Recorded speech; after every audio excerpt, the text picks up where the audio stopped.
Hello friends, आप लोगों का इस नई वीडियो में स्वागत है। आज के हम अपनी इस नई वीडियो में एक नया मेथड सीखने वाले हैं गुडविल कैलकुलेशन का, जो हमारा है कैपिटलाइजेशन ऑफ प्रॉफिट मेथड।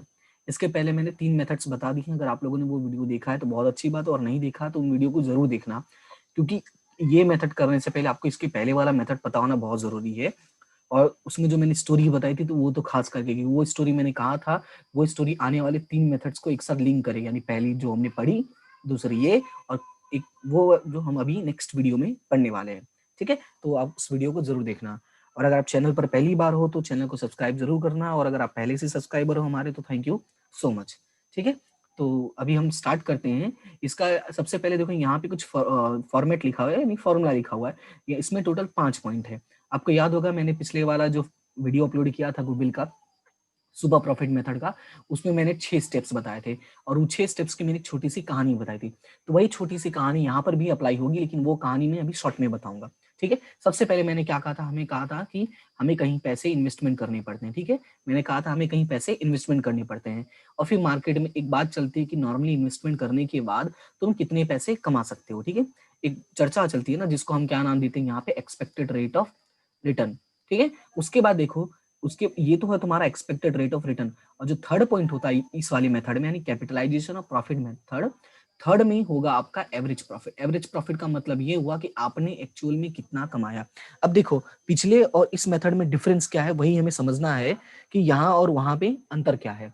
यहाँ और वहां वाले में अंतर है, वहां वाले में 6 पॉइंट्स थे, वहां पे हम एक्सपेक्टेड प्रॉफिट को लेके चलते हैं, यहाँ हम एक्सपेक्टेड प्रॉफिट को नहीं लेके चलते हैं। यहाँ हम किसको लेके चलते हैं, हमारे एक्चुअल प्रॉफिट को। यहाँ पे लिखा हुआ है कैपिटलाइजेशन ऑफ प्रॉफिट मेथड, यानी हमारे एक्चुअल प्रॉफिट को हम माइंड में रख के सॉल्व करते हैं। यानी कैसे, फिर से स्टोरी पे आ जाओ। सबसे पहले है कि मार्केट में ये बात चलेगी कि तुमने कितना इन्वेस्टमेंट किया, जिसको हमने यहाँ पे नाम दिया है कैपिटल एम्प्लॉयड। दूसरी बात होती है एक्सपेक्टेड रेट ऑफ रिटर्न, जिसको हमने नाम दिया था एरर शॉर्ट में। तीसरी बात चली थी हमारी एवरेज प्रॉफिट की, और चौथी बात है, ध्यान से समझना, कि एवरेज प्रॉफिट के बेस पे ही हम क्या निकालते हैं, कैपिटलाइज प्रॉफिट निकालते हैं। एवरेज प्रॉफिट के बेस पे ही हम क्या निकालते हैं, कैपिटलाइज्ड प्रॉफिट। अब सर सवाल ये उठता है कि ये कैपिटलाइज प्रॉफिट क्या है, तो ध्यान से समझो कैपिटलाइज प्रॉफिट क्या होता है। जैसे कि देखो, तुमने मार्केट में कुछ पैसे इन्वेस्टमेंट किए, तो इन्वेस्टमेंट वैल्यू में लेके चलता हूँ 1 लाख रुपए। ठीक है, चलो छोटी सी स्टोरी को मैं यहाँ पे एग्जाम्पल को अच्छे से मैं लिख के दिखाता हूँ तो थोड़ा और क्लियर होगा। जैसे मार्केट में बात चली थी कि 2 लोगों ने इन्वेस्टमेंट किया था, वो 2 लोग हैं मिस्टर ए और वो जो दूसरा वाला अदर था। ठीक है, ये मैं हूँ और वो कोई अदर पर्सन है। ओके, तो हम दोनों ने कितना इन्वेस्टमेंट किया था, 1 लाख रुपीज इन्वेस्टमेंट किया था। ओके, मैंने भी 1 लाख रुपीज लगाए थे और इसने भी 1 लाख रुपीज लगाए थे। अब ध्यान से समझना, मार्केट में जो रेट चल रहा था, यानी वो एक्सपेक्टेड रेट ऑफ रिटर्न चल रहा था, वो कितना था, 10% था। तो हम दोनों को 10% अर्निंग करने वाले थे, लेकिन हम दोनों का जो कैलकुलेशन हुआ एक्चुअल अर्निंग का, जिसको हम नाम क्या देते, एवरेज। ठीक है, जब हमारा एवरेज प्रॉफिट निकाला गया तो मेरा आया था 12,000 रुपीज आया था, और इस वाले का आया था 10,000 रुपीज। अब ध्यान से समझना इस बात को, इसका कितना आया था, 10,000 आया था, नहीं जितना हमने सोचा था। अब ध्यान से समझो कि इसका कितना आया था, 10,000 आया था, और मेरा कितना आया था, 12,000 आया था, यानी इसमें मेरा ज्यादा निकला हुआ है। तो मैं क्या करूंगा, पहले मैं अपना कैलकुलेशन करके बताता हूँ। अब ध्यान से समझो कि मेरा एवरेज प्रॉफिट कितना आया, 12,000 आया। और जो मैंने कहा था 3 स्टेप, पहला कि मैंने इन्वेस्टमेंट कितना किया था, दूसरा मार्केट में रेट कितना चल रहा है, और तीसरा मैंने कितना कमाया। यानी ये 3 स्टेप तो मैंने बता दिया। और चौथा स्टेप मैंने कहा था कैपिटलाइजेशन ऑफ प्रॉफिट।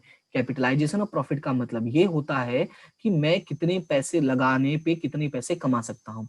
अब ध्यान से समझना इसको, रेट कितना चल रहा है, 10% चल रहा है। रेट कितना चल रहा है, 10% चल रहा है। तो ध्यान से समझो, हमें रेट ये बताता है, अगर मैं मार्केट में 100 रुपए लगाता हूँ तो मैं कितने कमा सकता हूँ, 10 रुपए कमा सकता हूँ। ये रेट हमें ये बताता है। एक्सपेक्टेड रेट ऑफ रिटर्न जो होता है, एक्सपेक्टेड रेट ऑफ रिटर्न होता है, वो हमें यही कहानी बताता है कि तुम पैसे लगाने पे कितना कमा सकते हो। तो एक्सपेक्टेड रेट ऑफ रिटर्न क्या बताता है कि मैं पैसे लगाने पे कितना कमा सकता हूँ, 10% कमा सकता हूँ। आई होप कि यहाँ तक क्लियर होगा। तो मार्केट में क्या बात चलती है कि 10% तुम कमा सकते हो। तो मैंने लगाया कितना था, 100 रुपए लगाया था, और इस 100 रुपए के बेस पे मैंने कमाया कितना, 10 रुपए। ठीक है, ये जो हमारा वैल्यू एज्यूम किया हुआ है। लेकिन अगर एक्चुअल में देखा जाए तो हमने कमाया कितना, 1,20,000 रुपए, सॉरी 12,000 रुपए। तो मैं यहाँ पे लिख देता हूँ कि एक्चुअल में प्रॉफिट हमने कितना कमाया, 12,000 रुपए। तो मैं फिर से यहाँ पे लिखता हूँ, ये हमारा इन्वेस्टमेंट पॉइंट है, और ये हमारा expected rate of return point है। यानी कि एक तरह से मैं यहाँ पे लिख देता हूँ अर्निंग। अर्निंग में क्यों लिख रहा हूँ, क्योंकि इतना हम कमा सकते हैं, ठीक है। लेकिन मैंने कमाया कितना, 12,000। तो 12,000 अगर मैंने कमाया तो उस 12,000 के अकॉर्डिंग मुझे बिजनेस में कितना इन्वेस्ट करना चाहिए था। तो बिजनेस में कितना इन्वेस्ट करना चाहिए था, मेरा क्वेश्चन मार्क है। तो अभी मैं इसको अगर सॉल्व करता हूँ, इसका क्रॉस मल्टीप्लीकेशन करता हूँ, तो क्या होगा, 12,000 मल्टीप्लाई बाय 100, ठीक है, ध्यान से देखना, 12,000 मल्टीप्लाई बाय 100 डिवाइडेड बाय 10।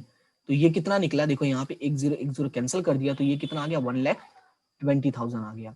इसका मतलब क्या है कि 1,20,000 ये दिखाता है कि अगर मुझे 12,000 रुपए कमाने हैं तो मुझे इन्वेस्टमेंट कितना करना चाहिए था, 1,20,000 का। अब इस बात को समझो, इसका मतलब ये हुआ कि जो कैपिटलाइज प्रॉफिट आया है वो मेरा कितना आ गया, 1,20,000 आ गया। अब ध्यान से समझो कि मैंने कमाया कि मैंने इन्वेस्टमेंट कितना किया था एक्चुअल में। तो मैंने यहाँ पे देखो कमाया कितना, 12,000, और उसके हिसाब से मेरा इन्वेस्टमेंट कितना होना चाहिए था, 1,20,000। लेकिन मेरा एक्चुअल में इन्वेस्टमेंट कितना है, सिर्फ 1 लाख रुपीज है। तो इसका मतलब ये हुआ कि जो 120 और 1 लाख का डिफरेंस होगा, यानी 20,000, यही मेरा क्या होगा, गुडविल होगा, क्योंकि मैंने बिना पैसे लगाए 20,000 तक की अर्निंग एक्स्ट्रा कर ली है। तो इसी को मैं क्या बोलूंगा, अपना गुडविल बोलूंगा। आई होप कि ये पॉइंट अभी क्लियर हो गया होगा, ये कैपिटलाइजेशन ऑफ प्रॉफिट क्या है, कैसे काम करता है। अभी हम फॉर्मूले पे जाते हैं और क्वेश्चन को सॉल्व करते हैं, तो और समझ में आ जाएगा, ठीक है। तो स्टोरी को थोड़ा याद रखना। कोई स्टोरी का मतलब यहाँ पे क्या है कि ये आपको एक तरह से मैं रियल एग्जांपल देने की कोशिश कर रहा हूँ, आपको समझाने की कोशिश कर रहा हूँ कि क्वेश्चन हमें बताता क्या है, क्वेश्चन हमें एक्सप्लेन क्या करता है, ठीक है। जैसे यहाँ पे मैं फिर से एक चीज बता देता हूँ कि ये हमें क्या दिखा रहा था कि 12,000 हमने कमाया, लेकिन ये 12,000 कमाया तो उसके लिए हमें पैसे कितने इन्वेस्ट करने चाहिए, तो मैंने वो चेक किया। तो जब मैंने वो चेक किया तो कितने आ गए यहाँ पे, 1,20,000। इसका मतलब ये हुआ कि ये पैसे मुझे इन्वेस्ट करने चाहिए थे, राइट। पर मैंने इन्वेस्ट कितना किया है, सिर्फ 1 लाख इन्वेस्ट किया है। मुझे करना चाहिए था ये, लेकिन मैंने किया है ये।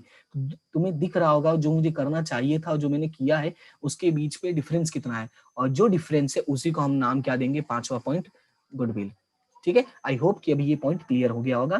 तो इसी के साथ हम पढ़ते हैं अपने फॉर्मेट के ऊपर, यानी जो हमारा फॉर्मूला है, ठीक है।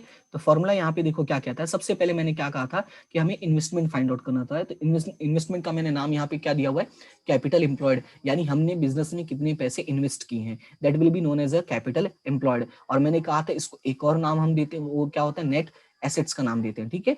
तो इसका फॉर्मूला क्या होता है, total assets minus total liability, okay. दूसरा चीज होता है expected rate of return.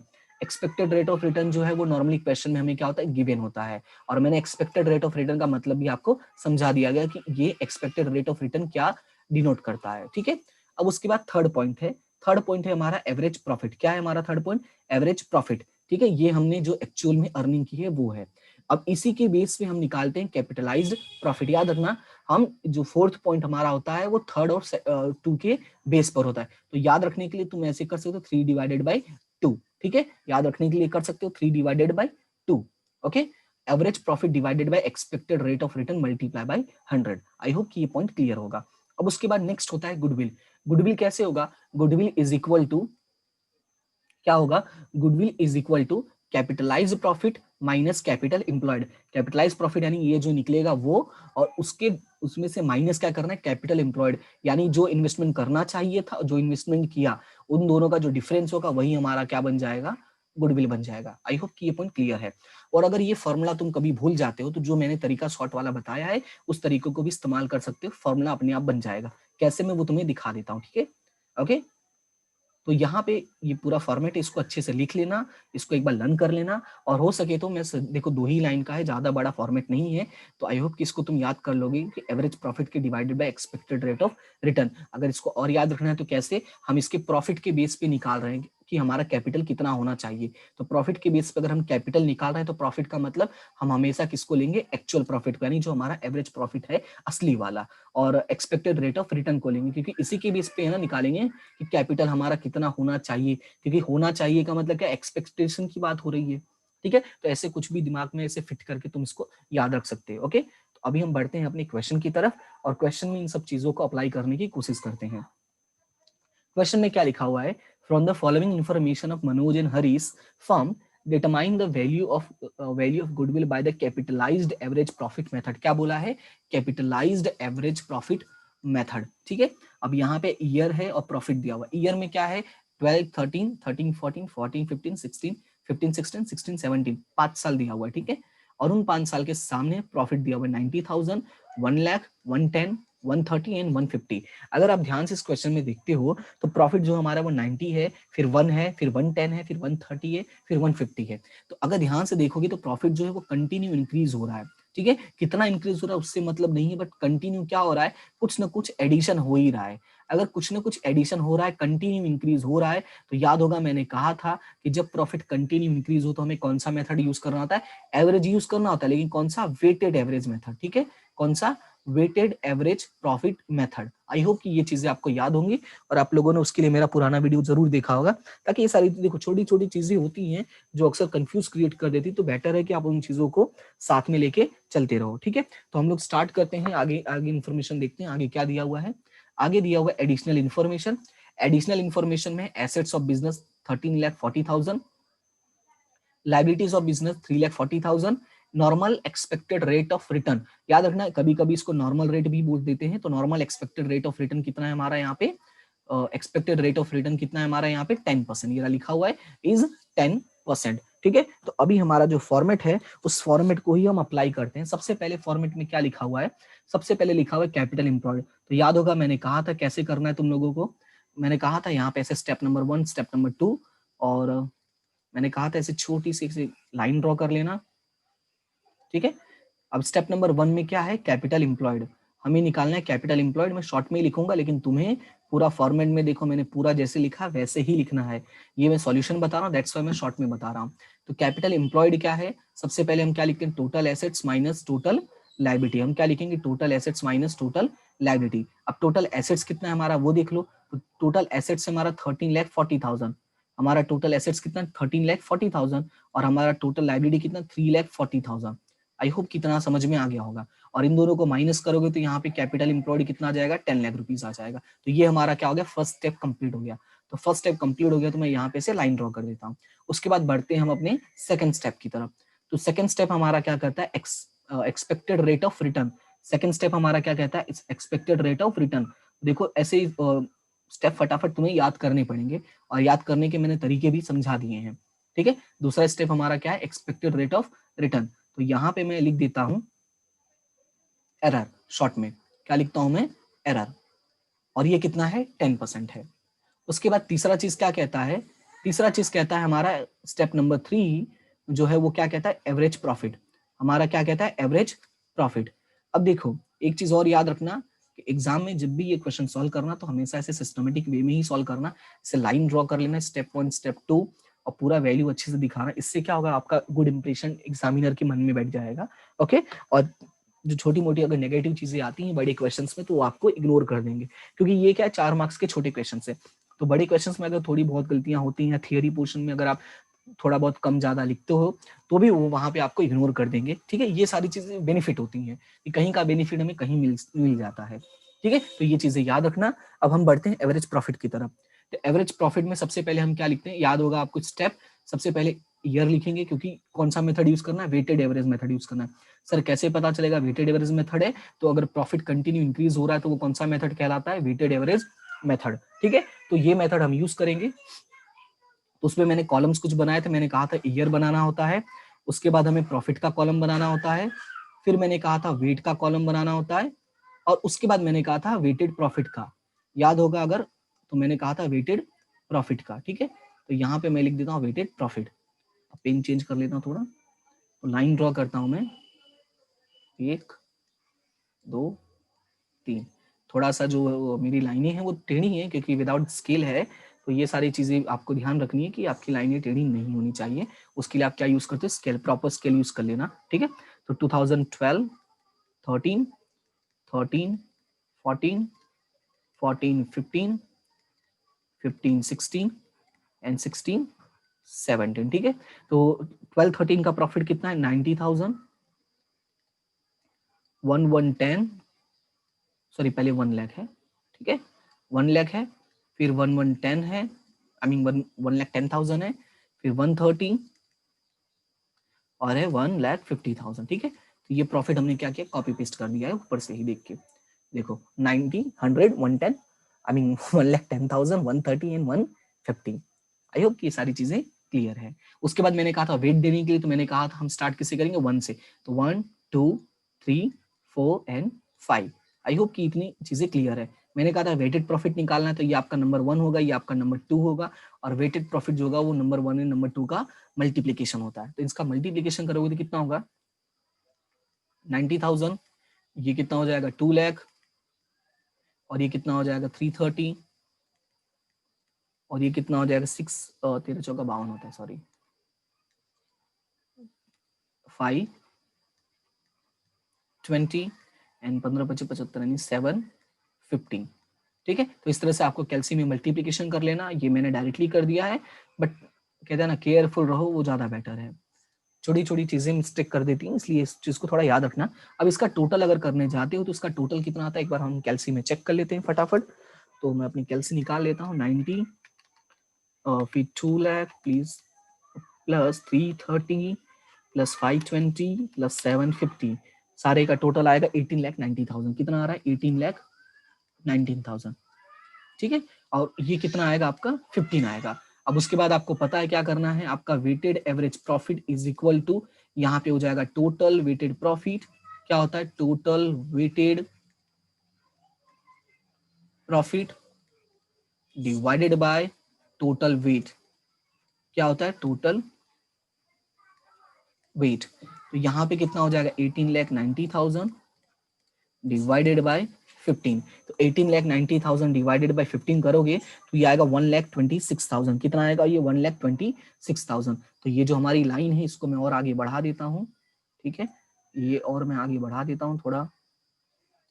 Okay, और यहाँ पे मैं लिख देता हूँ 1,26,000। इसका मतलब हमारा जो वेटेड एवरेज प्रॉफिट आ गया है, यानी जो थर्ड पॉइंट था कि जिसमें हमें एवरेज प्रॉफिट काउंट करना होता है, वो हमारा कितना आ जाएगा, 1,26,000। ठीक है, तो आई होप कि इतनी चीजें आपको क्लियर हो गई होंगी।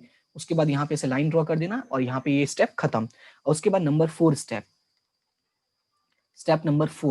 स्टेप नंबर 4 मैंने क्या कहा था कि इस वेटेड प्रॉफिट का हमें क्या करना होता है, ये निकालना होता है, कैपिटलाइज प्रॉफिट निकालना होता है। तो उसके लिए मैंने फॉर्मूला क्या बताया था, capitalise profit is equal to average profit divided by expected rate of return. मैंने कहा था ना कि एवरेज प्रॉफिट को डिवाइड बाय रेट से कर देना। ओके, तो हमें एक आइडिया लग जाएगा कि हम प्रॉफिट कितना, यहाँ पे हमारा जो इन्वेस्टमेंट एक्चुअल में कितना होना चाहिए था इस प्रॉफिट के हिसाब से। तो 1,26,000, राइट, यहाँ पे मल्टीप्लाई बाय 100 कर सकते हो, डायरेक्टली 10% करोगे, दोनों का आंसर सेम आएगा। तो 1,26,000 डिवाइडेड बाय 10 मल्टीप्लाई बाय 100, या डायरेक्टली 10% यहाँ पे करोगे, इसको नहीं लिखोगे तो भी आंसर सेम ही आएगा, लेकिन हमारे फॉर्मूला में लिखा गया है तो हम वैसा ही फॉलो करते हैं। ठीक है, एरर मल्टीप्लाई बाय 100। ठीक है, यहाँ पे 10% नहीं लिख के हम डायरेक्टली क्या करेंगे, यहाँ पे 10 लिखेंगे और मल्टीप्लाई बाय क्या करेंगे, 100 करेंगे। तो इसको सॉल्व करोगे तो कितना हो जाएगा, 1,26,000, ऑलरेडी मैंने ज्यादा लिख दिया है, 1,26,000 मल्टीप्लाई बाय 10 यानी हो जाएगा ये 12,60,000। ये हमारा क्या आ गया, आपका कैपिटलाइज्ड प्रॉफिट आ गया। और अगर ऐसे नहीं समझ में आता है तो मैंने जो बताया था कि 100 रुपीज लगाने से आपको कितना अर्निंग हो रहा है, 10 रुपीज अर्निंग हो रहा है, लेकिन हम लोगों ने अर्निंग कितना किया एक्चुअल में, 1,26,000। तो उसके हिसाब से एक्चुअल इन्वेस्टमेंट कितना होना चाहिए था। अभी मल्टीप्लीकेशन करते हो, देखो 1,26,000 multiply by 100 divided by 10, ultimately जो है वो यही बन जाता है। ठीक है, तो अगर ये करना चाहो तो ये भी कर सकते हो, लेकिन क्या हमें ये फॉर्मूला दिखाना पड़ता है, दैट्स वाई मैंने वो फॉर्मूला बताया। अदरवाइज ये मेथड तो हम कहीं भी अप्लाई कर सकते हैं, बहुत इजी मेथड है। ठीक है, किसी भी सब्जेक्ट में इजीली जहां पे ऐसा कैलकुलेशन होता है। ओके, तो स्टेप नंबर 4 हमारा कितना आ गया, 12,60,000 आ गया। और फिर स्टेप नंबर 5 हमें क्या बताता है कि स्टेप नंबर 5 हमें बताता है गुडविल। और ये गुडविल कैसे बताएगा, मैंने कहा था ये गुडविल कैसे बताएगा, देखो हमें ये चेक करना है कि क्या हमारा कैपिटल प्रॉफिट जो है वो हमारा कैपिटल इंप्लॉयड से कम है या ज्यादा है। तो कैपिटल प्रॉफिट तो हमारा 1260 आया है, और जो कैपिटल इंप्लॉयड है वो कितना है, 10 लाख है। इसका मतलब ये हुआ कि हमारा जो डिफरेंस है वो क्या है, 2,60,000 है। तो मैं डायरेक्टली यहाँ पे डिफरेंस लिख देता हूँ 2,60,000। ओके, तो ये हमारा क्या हो जाएगा, गुडविल हो जाएगा। आई होप कि ये चीजें क्लियर है। तो यहाँ पे मैं लिख देता हूँ 1260 माइनस 10 लाख। ठीक है, तो इस तरह से हमारा जो गुडविल आ गया वो कितना आ गया, आपका आ गया 2,60,000। तो ये था हमारा कैपिटलाइज प्रॉफिट मेथड। ठीक है, अब याद रखना ये जो भी मेथड है ये बहुत ही आईएमपी है। स्टार्टिंग के स्टार्टिंग के जो 2 मेथड है एवरेज और वेटेड एवरेज, वो तो सिर्फ आपको इंट्रोडक्शन थे, आपको सिर्फ ये समझाने के लिए कैलकुलेशन कैसे करना है, क्योंकि इनका यहाँ पे यूज होता है, क्योंकि जब हमें ये निकालना होता है तो उन दोनों में से किसी एक मेथड का हमें यूज करना पड़ता है, डिपेंड ऑन इन्फॉर्मेशन, तो आपको वो पता होना चाहिए, ठीक है। जो मेजर क्वेश्चंस एग्जाम में पूछे जाते हैं 90% जो चांसेस होते हैं वो इन्हीं 3 मेथड्स में से होते हैं, एक जो हमने लास्ट वीडियो पढ़ा था, एक ये, और एक मैं जो नेक्स्ट वीडियो अपलोड करूंगा। ओके, तो आई होप कि ये सारी चीजें आप अच्छे से देखोगे, और अगर वीडियो आपको अच्छी लगे, आपको ऐसा लगे कि हाँ it is worthy to subscribe the channel, then please subscribe the channel, and you are if already my subscriber then thank you so much, ठीक है। और अगर आपको वीडियोस अच्छी लग रही है, पसंद आ रही है, समझ में आ रहा है, then you can like the share, I mean like the share नहीं, you can hit the share button, share with your friend, hit the like button and share with your friends, ठीक है। दोनों मिक्स नहीं कर देना है, मैंने दोनों मिक्स कर दिया, दोनों चीजें अलग अलग, आप वीडियो को लाइक कर सकते हैं और अपने फ्रेंड्स के साथ शेयर कर सकते हैं। And thank you so much to all of you, और इसी तरह से हंसते रहो, मुस्कुराते रहो और आगे बढ़ते रहो, पढ़ते रहो, ठीक है। हम मिलते हैं अपने नेक्स्ट वीडियो में, अपने नेक्स्ट मेथड के साथ, नेक्स्ट क्लास में। Okay, thank you so much to all of you, have a good day.